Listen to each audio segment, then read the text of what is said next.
Bonjour. J'espère que vous allez bien, que tout se passe à merveille. Aujourd'hui, on va aborder un cours important qui est le terrain d'accroissement fini, qui est un des résultats les plus utiles dans le calcul différentiel. Alors nous, on va regarder le cas général de ce théorème. Ça veut dire on va traiter les fonctions à valeur dans un EVN de dimension supérieure, des espaces beaucoup plus grands que R. Alors, ce théorème permet d'obtenir une majoration de la norme, de la différence des valeurs prises par une application en deux points distincts de son domaine de définition. Alors, dans cet exposé, on va établir deux versions de ce théorème. Une version consacrée pour les fonctions définies sur un intervalle de R à valeur dans un EVN, et une autre version sera consacrée sur les fonctions définies sur n ouvert d'un espace vectoriel normé à valeur dans un E20, toujours. Toujours, on va travailler avec des fonctions à valeur dans un E20. OK? Alors, là, je vous rappelle le théorème que vous avez vu ou bien qu'on enseigne aux étudiants au lycée là, et en premier cycle, qui est intitulé théorème d'accroissement fini. Ce résultat s'appelle aussi théorème d'accroissement fini. OK? Et là, c'est un résultat qui s'exprime par égalité, non pas par une inégalité, ce qui diffère de ce qu'on va voir. Parce que là, ce résultat est faux lorsque la fonction a la valeur dans un espace de dimension supérieure à 1. On verra plus tard un contre-exemple affirmatif de ce résultat-là. Donc, ce résultat est faux. Donc, il va nier ce résultat-là, parce que f a valeur dans un espace de dimension supérieure à 1. OK? Alors, dans ce contexte, E et F désignent des espaces vectoriels normés, hein. Elles vont se fixer des espaces vectoriels normés. Mais rien ne change si on remplace E et F par des autres espaces. Dans toutes les démonstrations qu'on va faire ou bien les définitions, si on remplace au lieu de E et F, on les remplace par H et G par exemple, là, rien ne va changer. Ce sont des notations. Mais pour nous, au lieu de répéter à chaque fois soit E et F des espaces vectoriels normés, on va se fixer dès le départ E et F des espaces vectoriels normés pour ne pas s'embrouiller avec les notations. Ok. Alors, le plan de cette étude est le suivant.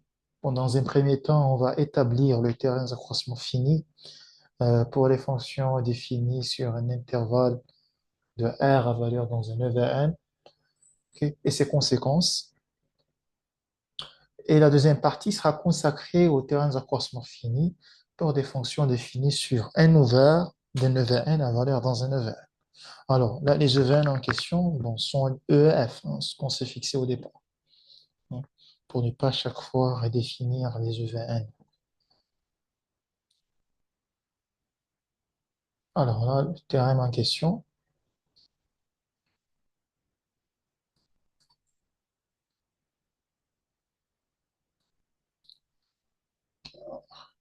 Non, je coupe la vidéo. Alors voici le théorème.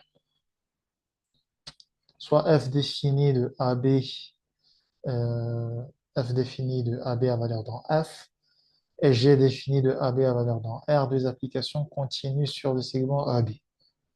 Alors, on suppose que F et G possèdent en tout point de l'intervalle ouvert AB des dérivées à droite f droite prime et g droite prime de x, telle que la norme de f droite prime de x est majorée par g droite prime de x. Alors, là, ici, je travaille bon, je garde la notation anglaise, hein. Si, entre parenthèses, AB désigne ouvert, un intervalle ouvert. Bon, si, bon, parfois, ça peut désigner un couple, mais je vais préciser s'il s'agit d'un couple ou bien. Mais si je garde AB comme ça, tout court, ça désigne un intervalle ouvert. Je peux le redire, hein, bon. OK. Alors, si F et G vérifient ces hypothèses qu'on vient d'énoncer, alors F et G vérifient cette inégalité, hein, ce qu'on appelle l'inégalité des accroissements finis. la norme de f de b moins f de a est majorée par la norme par g de b moins g de a. Alors, avant de passer à la démonstration de ce théorème, et je vais rappeler la définition de la dérivée à droite d'une application f définie sur AB à valeur dans f. Alors, on dira que f admet une dérivée à droite au point x0 appartiennent à AB si la limite à droite de f de x moins f de x0 sur x moins x0 existe.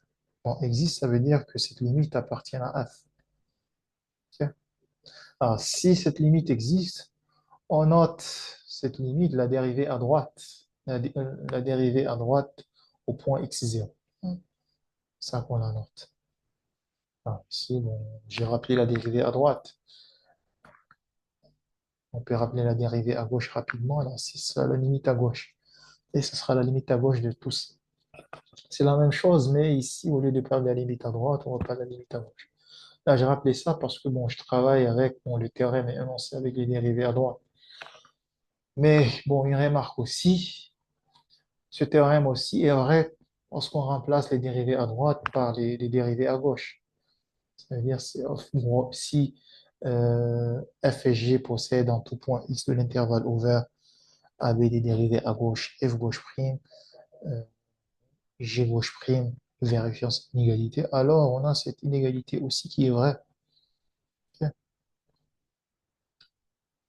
Alors passons maintenant à la démonstration de ce théorème. Alors, on se fixe un epsilon positif quelconque et un ensemble à epsilon défini de cette façon.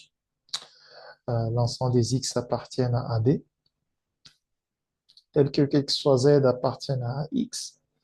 La norme de f de z moins f de a est majorée par g de z moins g de a, plus epsilon fois z moins a. Alors, le but, c'est de démontrer que epsilon égale à AB. Mais avant de démontrer ça, bon, je veux donner quelques remarques préliminaires. Alors, il faut voir que A epsilon est une partie de AB, hein, donc elle est bornée. Elle est bornée. Hein, c'est d'une part. Hein, AB est une partie de R. A epsilon est une partie de AB qui est aussi une partie de R et bornée, donc c'est borné. Ok, ça c'est d'une part. Alors d'autre part, dire que X appartient, bon, dire que X appartient à epsilon, ça veut dire que X appartient à AB et quel que soit Z appartienne à X, la norme de f de z moins f de a est majorée par g de z moins g de a plus epsilon fois z moins a. Bon, je les rappelle maintenant parce que je vais utiliser ça dans la démonstration. Bon, je l'ai dit une fois au moins là. On n'est pas à chaque fois expliquer ce que ça veut dire x appartient à epsilon. OK. Alors, passons maintenant à la démonstration de ça. Donc, voilà. Et encore un autre aussi. Donc, si on démontre que epsilon égale AB, c'est-à-dire en particulier B appartient à epsilon. B appartient à epsilon, bon, ça veut dire que on peut remplacer un intervalle à x ici par AB. OK? Donc, ça veut dire on va avoir que soit x appartient à AB, f de x moins f de a est majoré par g de x moins g de a plus epsilon fois x moins a. OK? Alors, en particulier pour x égale à b aussi, ça doit vérifier cette inégalité. Donc, si on arrive à démontrer ça, on va prendre x égale b, z égale b ici, et faire tendre ensuite epsilon vers 0 pour obtenir ce qu'on cherche. Ça sera fini. C'est ça le but. Hein. C'est pourquoi on choisit cet ensemble à epsilon. Voilà, vous avez très bien compris. Alors, je passe à la démonstration euh, de epsilon égale AB. OK. Alors, epsilon admet un maximum qu'on note C. Alors, pourquoi ce maximum existe? Alors, parce que A epsilon est non vide, A appartient à epsilon. Alors, comment on peut le voir? Parce que si vous remplacez x ici par A, vous aurez l'intervalle à x sera réduit au singleton A. Alors, vous aurez f de A moins f de A qui est nul. Donc, majoré par g de A moins g de A plus epsilon fois A moins A qui vaut 0. Vous aurez 0 égale à 0. Donc, vous avez 0 ici, là. Donc, A appartient à epsilon. Donc, c'est clair. Donc, A est non vide. Donc, je l'ai dit au début comme préliminaire que epsilon est borné, donc majoré. Donc, A epsilon est une partie non vide et majorée. Donc, A epsilon admet une borne supérieure. C'est parmi les propriétés de R. Propriété de R, d'après les propriétés de R, une propriété de R qui est connue. Donc, A epsilon admet une borne supérieure. Donc, on va noter cette borne supérieure C. Et ensuite, on va démontrer que la borne supérieure de A epsilon, ce C-là, appartient à epsilon. On pourra dire que c'est un max, c'est le max, c'est aussi un maximum. Alors voilà pourquoi c'est un maximum, parce que A epsilon est fermé. Là, c'est fermé comme étant l'intersection quelconque de deux fermés.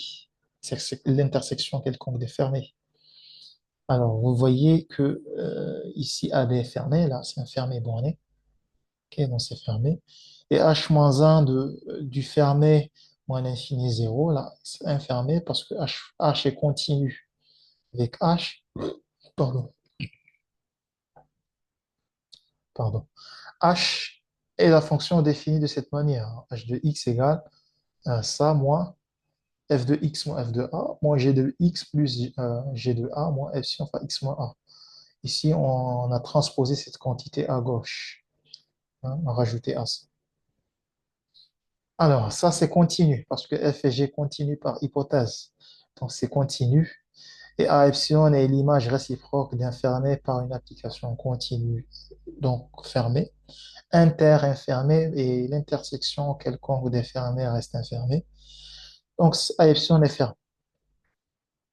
Alors, on sait, bon, comme C est le sup de A epsilon, et on sait que le sup de A epsilon est limite d'une suite d'éléments de A epsilon, ok, par la caractérisation séquentielle d'un bon supérieur, un théorème d'analyse 1.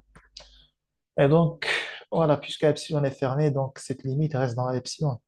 Et donc, forcément, C appartient à epsilon. Donc, le sup est un max. Donc, le sup de A epsilon égale le max, et la max de A epsilon. Et puis, ce qui garantit l'existence de A epsilon, de C. On a démontré l'existence des maximums de A epsilon. Alors, après avoir démontré l'existence du maximum, on va démontrer ensuite ce maximum est l'extrémité droite euh, de A epsilon. Hein. Ok. Alors, après avoir démontré que C égale le maximum de epsilon, on va démontrer que ce maximum vaut B. C'est ce qu'on va faire. Alors, si on montre ça, ce sera fini. Hein, parce que ça veut dire que A epsilon égale à AB tout entier. Parce que A est le min. Hein. Donc ici, A est le min. Parce que bon, A était minorant de A epsilon. D'autre part, A appartient à epsilon. Parce que bon, on dit qu'il y a un nom vide, A appartient à epsilon. Puisque A est un minorant, alors A égale le min. Le min de epsilon, c'est A. Ok. Si on arrive à démontrer encore que C égale le max de AB, alors A epsilon sera égal à AB, AB tout entier. Mais bon, là, on peut voir ça encore d'une autre manière. On peut démontrer aussi, bon, on peut démontrer que le complémentaire de A epsilon est vide. On peut voir aussi, bon, de cette manière aussi, que le complémentaire de A epsilon est vide. Mais bon, moi, je vais procéder de ça. Je vais démontrer que c'est égal à AB. C'est ce que je vais faire. Alors, par l'absurde, on suppose que C est différent de B, là. Bon, autrement dit, c'est inférieur strictement à B. Et puisque C égale le max, ça veut dire C appartient à epsilon, ça veut dire que C vérifie ça. Je vous ai expliqué au début, hein. Je l'ai dit au début, ça veut dire bon, ça veut dire un élément appartient à epsilon. Bon, je vais le redire, c'est pas un problème. Ça veut dire d'une part que quel que soit, ça veut dire d'une part que C appartient à AB et quel que soit Z appartienne à C, la norme de f de Z moins f de A est majorée par G de Z moins G de A plus epsilon fois Z moins A. Et ici, bon, ici au lieu d'écrire Z, je vais écrire X, puisque ici Z et X sont des variables muettes. OK, alors pourquoi on écrit ça? Bon, vous allez voir pourquoi, parce qu'on cherche une contradiction. On cherche une contradiction de ce qu'on vient de supposer. OK, alors, D'autre part aussi, hors de la définition des dérivés à droit d'une application, on a cette hypothèse, et d'après l'hypothèse du théorème. Je reviens dans l'hypothèse du théorème. Qu'est-ce qu'on a ici? Qu'est-ce qu'il y a? Voilà. Je reviens à l'hypothèse. Parce que f est dérivable, admet est dérivé à droite en tout point, x appartiennent à l'ouvert AB. Vérifions ça. C'est par hypothèse. Comme C appartient à l'ouvert AB, hein, au lieu de X, on va remplacer C là. Ce qu'on a fait ici. Voilà. Alors, ceci, d'après l'hypothèse, puisque C appartient à l'intervalle ouvert AB, ok, d'après ce qu'on a supposé ici et l'hypothèse du théorème, alors on a cette inégalité ici. C vérifie l'hypothèse, hein. Alors, d'après la définition de la limite, on peut obtenir cette inégalité, cette chose-là, quel que soit epsilon positif, donc en particulier l'epsilon dont c'est fixé, il existe un état positif euh, qui vérifie cette condition, tel que, quel que soit x appartienne à c, c plus état, f de x moins f de c sur x moins c, moins g de x moins g de c sur x moins c inférieur ou égal à epsilon. C'est la définition de la limite à droite. Alors, on impose ça. C'est juste pour dire que X appartient à C, C plus B, hein. C'est pourquoi on impose que état inférieur à B moins C. Bon, ça, c'est équivalent à dire. Parce que qu'est-ce qu'on cherche? Bon, C plus état doit être inférieur ou égal à B. Donc, ça veut dire c'est équivalent à dire que état inférieur à B moins C. C'est pourquoi on impose cette condition. Parce on veut rester dans cet intervalle, hein. CB. Ok, c'est le complémentaire de AC. Complémentaire de AC, c'est ça. A epsilon, c'est ça. CB. Voilà. Alors, tel que on a ça. Alors, si on réduit cette écriture, hein, on va multiplier par x moins c pour obtenir ça. Là, cette multiplication est possible parce qu'on a pris x appartient à l'intervalle ouvert c, c plus état. Donc, x supérieur strictement à c. Donc, x moins c est strictement positif. Donc, on peut multiplier ça. Ok, ça change rien de l'inégalité, et on obtient cette inégalité. Alors, on y est presque, on y est presque. Voilà, on arrive à obtenir cette inégalité. On rajoute f de c et on retranche f de c pour obtenir cette inégalité. Cette inégalité est vraie quel que soit x appartient à c, c plus état. Ok, ce qu'on a démontré l'égalité 4. Est vrai quel que soit x appartient à c, c plus état. Donc, on peut majorer f de x moins c par cette quantité. Ok. Et on a démontré aussi que quel que soit, attends, je reviens ici, on a démontré que quel que soit x appartient à C, f de x moins f de a est majoré par g de x moins g de a plus epsilon fois x moins a. Donc en particulier pour C, ici, pour x égale à C, cette inégalité est vraie. Ça veut dire quoi? Ça veut dire que f de C moins f de a en or est majoré par g de C moins g de a plus epsilon fois c moins a. Donc, on va injecter cette inégalité dans ce qu'on vient d'avoir, hein, ici, hein. On va majorer f de c moins f de a par l'autre quantité de l'inégalité 3. Voilà, c'est ce qu'on a fait. On majore ça, cette quantité par ça, ok? Et f de c moins f de a par ça, cette quantité. Et si on calcule cette quantité-là, on a g de c, g de c saute, c et c sautent, et il nous reste cette quantité. Donc f de x moins f de a, est majoré par g de x moins g de a, plus epsilon fois x moins a. Et donc, qu'est-ce qu'on a montré? On a montré que quel que soit x appartienne à c, c plus état, x appartient à epsilon. Parce que bon, ça veut dire, soit x appartient à c, c plus état, x appartient à epsilon. Et là, c'est pas possible, hein, parce qu'on a Euh, Ce qu'on a dit au C et le max, par hypothèse, on sait C égale max et le max de A epsilon. Et ici, on a un élément plus grand que C. Par exemple, là, si on prend C plus état sur 2, là, c'est plus grand que C, qui appartiennent à epsilon.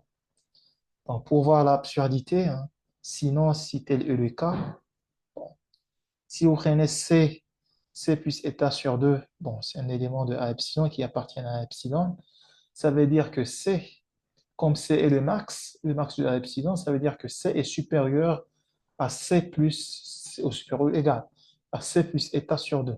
Et ça, c'est pas possible, hein, parce que état est positif, est strictement positif. Donc, C ne veut pas être supérieur ou égal à C plus état sur 2. Donc, ça, c'est absurde. Donc, ce qu'on a supposé est fausse. Donc, ça veut dire que donc, C n'est pas inférieur strictement à B. Ok. Donc, forcément, C égale à B. Donc, notre hypothèse est fausse. Donc, on a nécessairement C égale à B. Donc, voilà. F de C moins F de A. Ok, bon, C égale à B. Donc, ça veut dire que F de B moins F de A est majoré par G de B moins G de A plus epsilon fois B moins A. Reste à faire tendre epsilon vers 0 pour obtenir l'inégalité souhaitée. C'est ce qui termine la preuve.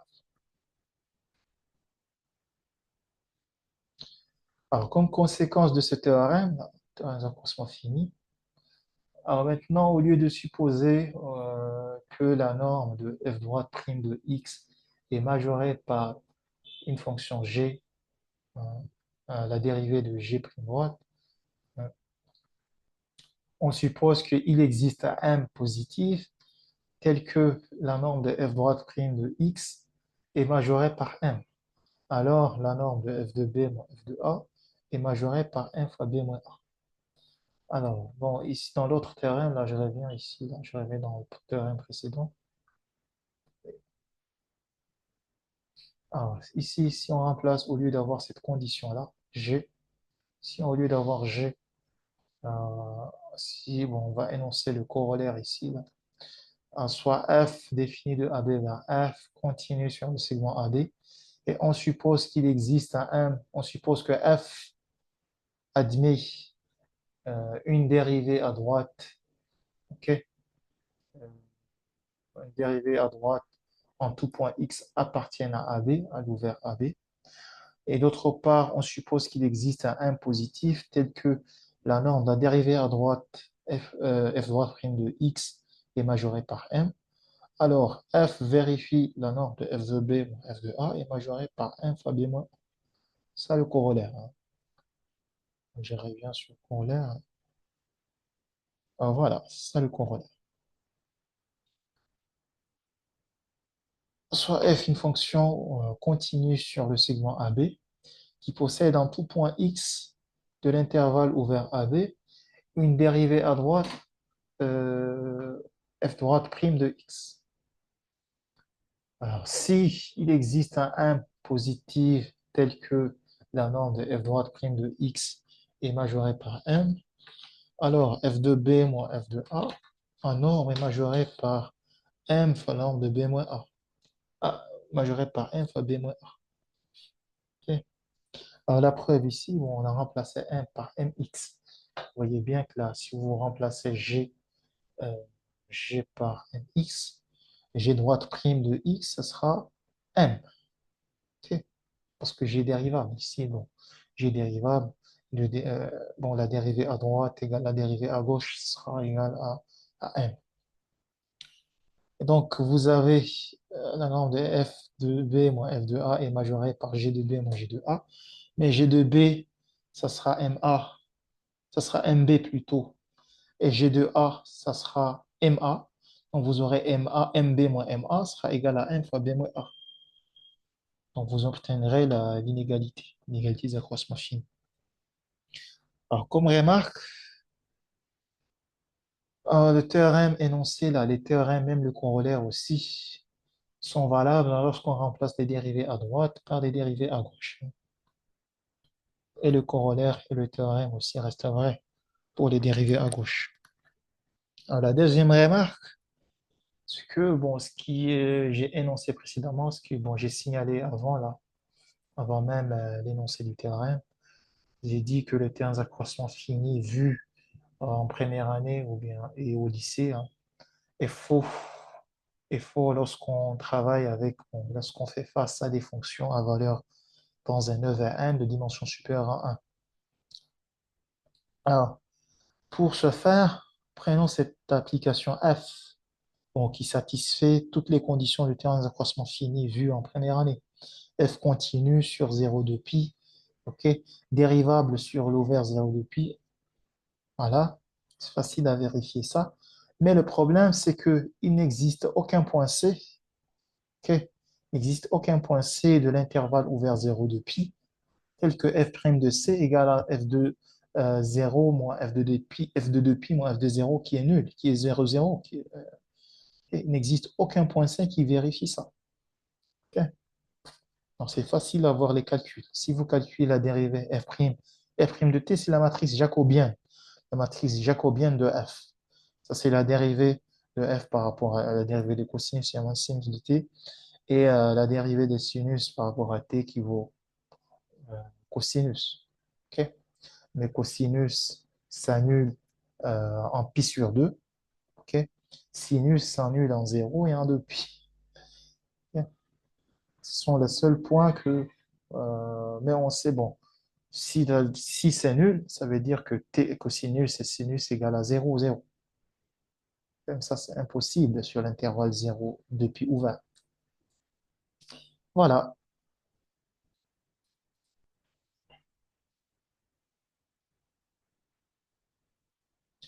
Alors, on passe à la deuxième partie de notre exposé, là, qui est le théorème d'accroissement fini pour des fonctions définies sur n ouvert d'un EVN à valeur dans un EVN. Bon, les EVN en question, là, c'est EF. Alors, je commence par rappeler ce que c'est un segment, là, extrémité A et B. Alors, étant donné deux points d'un espace vectoriel E, on appelle segment d'extrémité A et B, noté crochet AB, l'ensemble des points de E qui s'écrivent sous la forme de A plus T fois B moins A, tel que T appartient à 0. Autrement dit, Z appartient au segment AB. C'est équivalent à dire que Z s'écrit sous la forme de A plus un certain T fois B moins A, avec T appartient à 0. Ça veut dire. Alors, passons maintenant au théorème. Soit f, une fonction définie sur l'ouvert U vers f différenciable sur U, et AB, deux points de U tels que A, le segment AB est inclus dans U.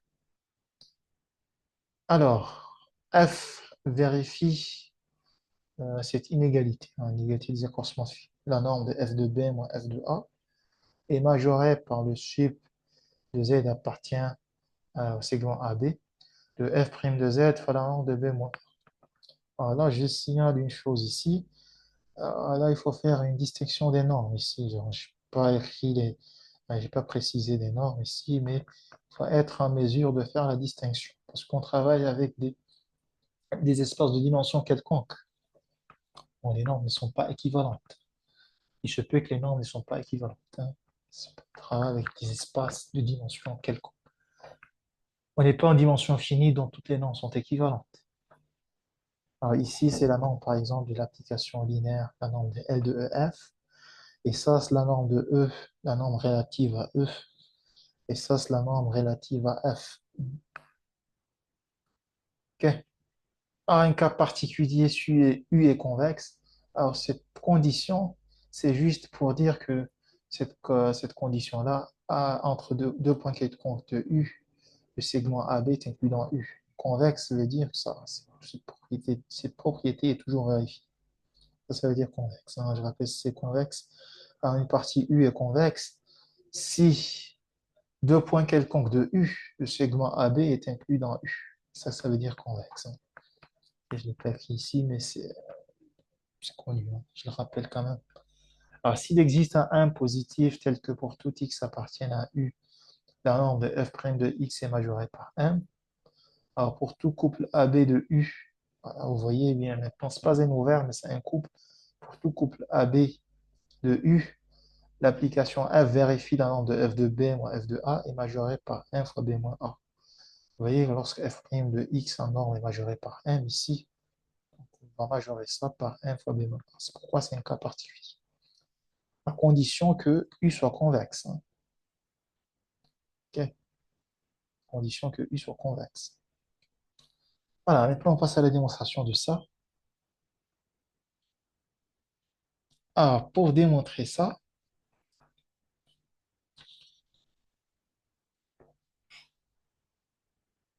on considère l'application phi définie de 0 à 1 à valeur dans f,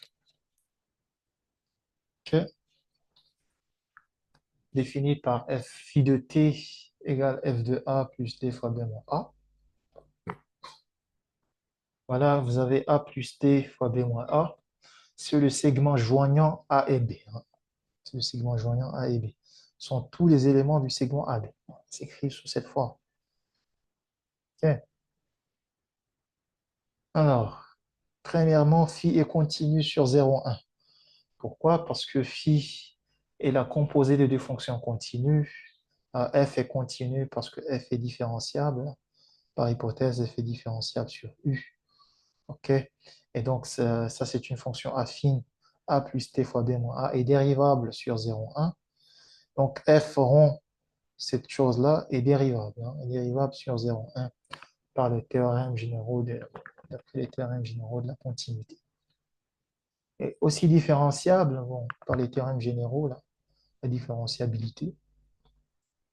Et la différentielle de phi, bon, on peut parler de dérivée parce que phi est défini sur 0,1. On parle de dérivée lorsqu'on fait face à des fonctions qui sont définies sur un intervalle de 1. Mais lorsqu'on a des fonctions qui sont définies sur des œuvres à n de dimension supérieure à 1, on parle de différentiel. La notion de dérivée est généralisée par la différentielle. Donc ici, on peut parler de dérivée. Hein. La dérivée phi' de t égale à f' de a plus t fois b moins a appliquée à b moins a. Okay? Parce que c'est une application linéaire. Hein. F'. Ici, c'est la différentielle. Moi, j'ai note comme ça parce qu'il y en a ceux qui notent df. df, ici, au point ça, mais moi, je note f'. Hein. Donc, il faut faire la différence entre f' de ça et la différentielle. Bon, f' de la dérivée. Ça, c'est la différentielle. Ça, c'est la différentielle de f. OK, au point A plus D plus T fois B moins A, appliqué à B moins A. Ça s'obtient par le terme de la composée. On sait que f rond g' de x égale à f' de g de x rond g' de x. Hein. C'est ce qu'on a utilisé. On a utilisé le terme de la composée. Voilà. On phi' de t égale à ça. C'est f' de a plus t fois la différentielle de f au point A plus t fois b moins a appliqué à b moins a. Et si on injecte la norme ici, donc la norme de phi' égale la norme de ça, la norme de tout ça. C'est la norme relative à f. Mais on sait que ça, c'est une application linéaire. La différentielle est une application linéaire continue. Donc, on a l'équivalence entre une application linéaire continue, donc g de x, g est linéaire continu, et g de x, la norme de g de x est majorée par la norme de g, la norme de x. C'est équivalent. Je vous renvoie dans le cours des espaces, des applications linéaires continues. Donc, en utilisant cette propriété, on obtient cette inégalité, okay, qui nous permet d'obtenir ça, le sup. Parce que ça, bon, je vous rappelle, c'est le segment joignant entre, c'est tous les éléments qui appartiennent au segment AB. Donc ça, c'est majoré par le sup de Z appartiennent à AB, la norme de f' de Z fois la norme de B moins A. Maintenant, on applique le théorème, le corollaire des accroissements finis. Vous voyez bien qu'on a énoncé le corollaire des accroissements finis. Là. Alors, si vous avez f' de t est majoré par une constante, ici, la constante, c'est tout ça, c'est grand M. Alors, phi de 1 moins phi de 0 est majoré par m fois, bon, fois 1 moins 0, mais 1 moins 0, c'est 1. Donc là, phi de 1, c'est f de b, et phi de 0, c'est f de a. Là, il faut remplacer ici pour voir. Phi de 1, c'est phi de f de a, plus 1 fois b moins a qui vaut b. Ok, c'est f de b. Et phi de 0, c'est f de a. Donc, vous avez la norme de phi de 1 moins phi de 0 qui vaut f de b, la norme de f de b moins f de a, qui est majorée par m. M, c'est tout ça. Enfin, 1 moins 0 qui vaut 1. Donc, ça reste ça. Cette quantité sup de z appartient à AB, de f' de z fois b moins 1. Ce qu'on a démontré, ce qu'on vient de démontrer, ce qu'on cherche à démontrer plutôt.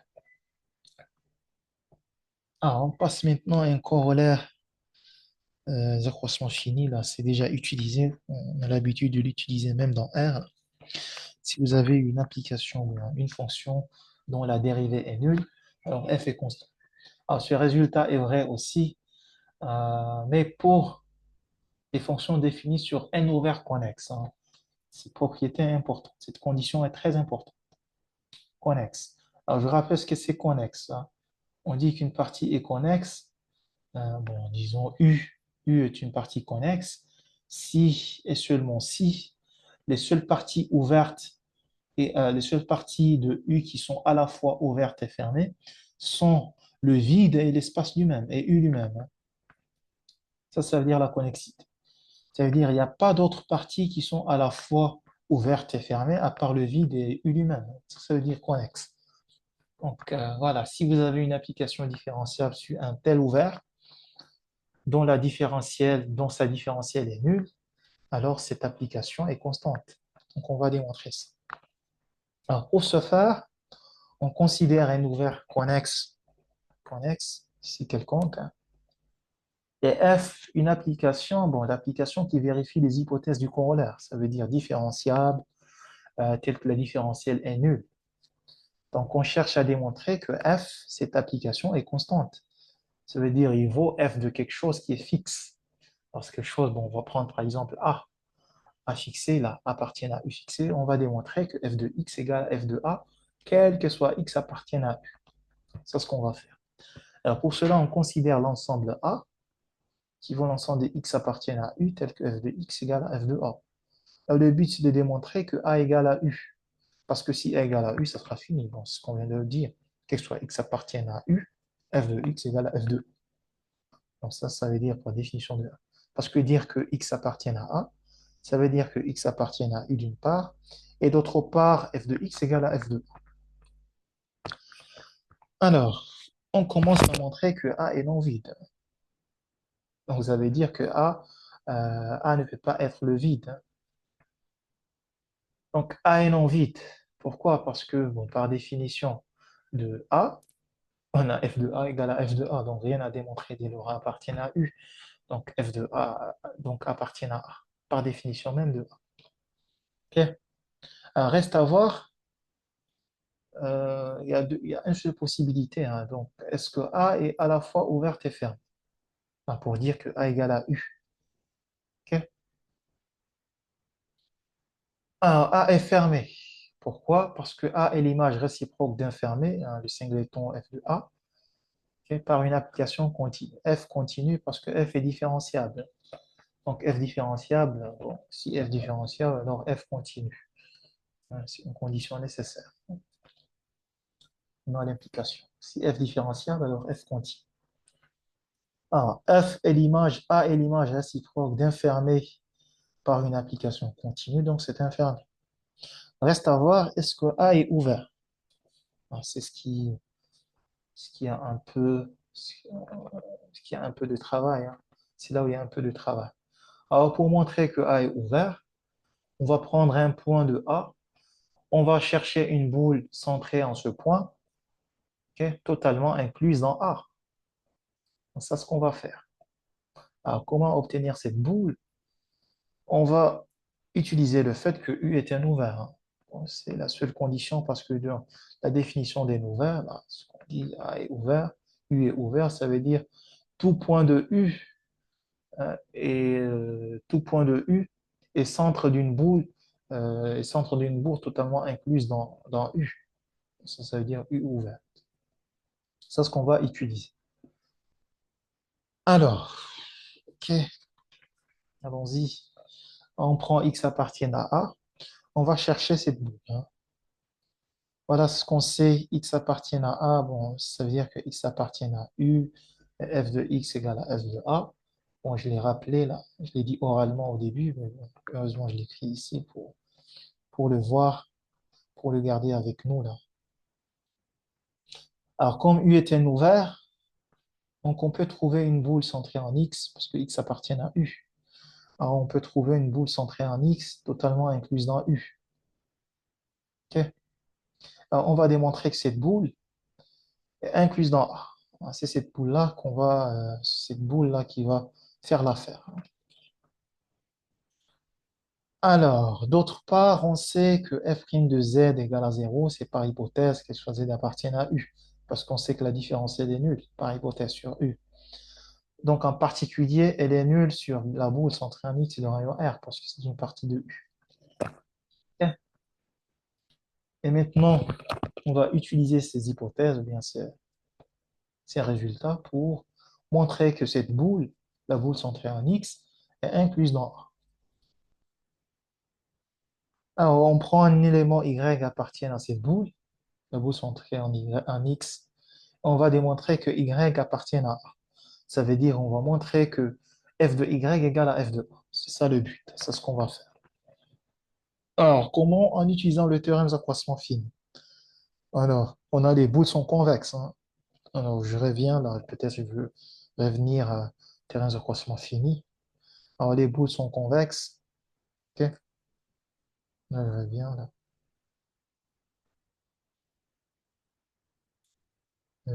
Attendez, voilà les cas particuliers des accroissements finis. Si U est convexe et s'il existe un positif tel que pour tout x dans U, la norme de f' de x inférieur ou égal à 1, alors pour tout couple AB appartient à U, l'application f vérifie ça, f de B moins f de A est majorée par 1 fois B moins A. Alors pour nous, dans la démonstration là qu'on était en train de faire du corollaire, il sera la boule. Les boules sont convexes. C'est facile à voir et c'est facile à vérifier. La boule est convexe. OK. Donc, alors, puisque la boule est convexe, le cas particulier du théorème d'accroissement fini, et puisque f' est nul, donc la norme de f' égale à 0 sur la boule, donc la norme de f de x moins f de a, ou bien on garde la première version, la norme de f de x moins f de y est majorée par le sup de z, le sup sur z appartient à la boule centrée en x et de rayon r de f' de z fois la norme de y moins x. Mais f' de z est nul. Et donc, c'est le sup est nul. Comme le sup est nul, alors tout ça est nul. Et donc, ça, c'est nul, parce que ça, c'est positif. Donc, la norme de f de x moins f de y est nulle. Et puisque ça, c'est une norme, donc f de x moins f de y égale à 0. Autrement dit, f de x égale à f de y. OK? Puisque f de x égale à f de y. C'est ce qu'on a démontré. Mais on sait que x appartient à A. Donc, f de x égale à f de A. Donc, ça veut dire que f de y égale à f de A. Donc, y appartient à A, par définition de A. Alors, qu'est-ce qu'on a démontré? On a démontré que la boule centrée en X et le rayon R est incluse dans A. Donc, A est ouvert. Donc, A est ouvert. Alors, on a démontré le bilan. On a démontré que A est non vide, A est ouverte et fermée. Puisque U est connexe, alors forcément A égale à U. Parce que les seules parties qui sont à la fois ouvertes et fermées, à part le vide, c'est U. Hein, puisque I est connexe, hein. On a rappelé la définition de la connexité. Donc, A égale à U, ça veut dire que soit X appartienne à U, f de X égale à A, f de A. Donc, F est constante. La constante, c'est f de A. Voilà, on a terminé notre exposé, là. Bon, là, je vous laisse cet exercice-là. Alors, cet exercice, bon, c'est la même chose qu'on vient de faire, là.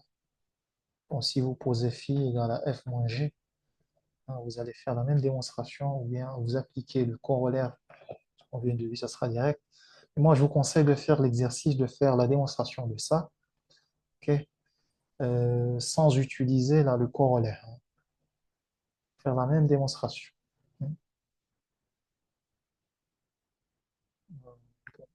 Non, là, on va utiliser le corollaire. Bon, si vous posez f de x égale f moins g, bon, vous allez avoir g de x et g d'une habitante. Oui, vous pouvez faire l'exercice là avec utilisant le corollaire, hein. C'est la même démonstration, c'est la même démonstration. Il est bon de le faire là, comme ça vous allez voir si vous avez bien compris la démonstration qu'on vient de faire. Et merci pour votre attention.